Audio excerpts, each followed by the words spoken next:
Hello guys, welcome to my channel. இன்றைக்கி எதை பற்றி வீடியோ பார்க்க போகிறோன்னா, இனிமேல் தான் நீங்கள் மாடி தோட்டம் ஸ்டார்ட் பண்ண போகிறீங்க அப்படின்னா 500க்குள்ளே என்னென்ன திங்ஸ் வந்து நம்ம மாடி தோட்டத்துக்கு தேவையானது வாங்க முடியும் அப்படிங்கிறத பார்க்கலாம் வாங்க. ஃபஸ்ட்டு வந்து க்ரோ பேக் வந்து இந்த சைஸ் க்ரோ பேக். இது வந்து ஒன்று வந்து 10 ரூபா இந்த க்ரோ பேக்கோட சைஸு. ஸோ இந்த க்ரோ பேக்கை பொறுத்தது வரைக்கும் நம்ம வந்து ஒரே இடத்துல வச்சுட்டோம் அப்படின்னா கொஞ்ச நாள் இருக்கும். சும்மா தூக்கி மாற்றணும் அப்படின்னா சீக்கிரம் பிஞ்சு போயிடும். ஸோ இதில் வந்து ஒரு 5 க்ரோ பேக் நம்ம வாங்கலாம்.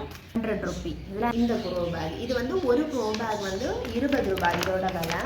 இதில் வந்து தக்காளி, வெண்டைக்காய் இந்த மாதிரி எல்லாம் பிளான்ஸ் வந்து இதில் நடலாம். இதில் ஒரு 5 க்ரோ பேக் வாங்கிக்கலாம். அப்போ 200 ஆகும். அப்புறம் இது வந்து 1 kg வேப்பம் புண்ணாக்கு வந்து 50 ரூபாய். மண்புழு உரம் இது வந்து ஒன்று வந்து 1 kg 2 பாக்கெட் வாங்க முடியும் 500க்குள்ளே.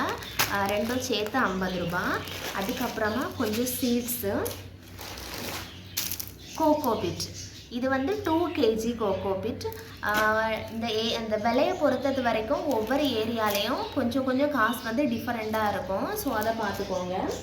ஸோ இவ்வளவும் 500 ரூபிக்குள்ளே நம்ம வாங்கலாம். அப்புறம் வந்து இது வந்து செடிக்கு பூஞ்சை தாக்காமல் இருக்கும். இது வந்து எப்படி யூஸ் பண்ணுறதுன்னு இன்னொரு வீடியோவில் சொல்கிறேன். 500க்குள்ளே நம்ம இவ்வளவு வாங்க முடியும். நெக்ஸ்ட் வீடியோவில் பார்க்கலாம். பாய்.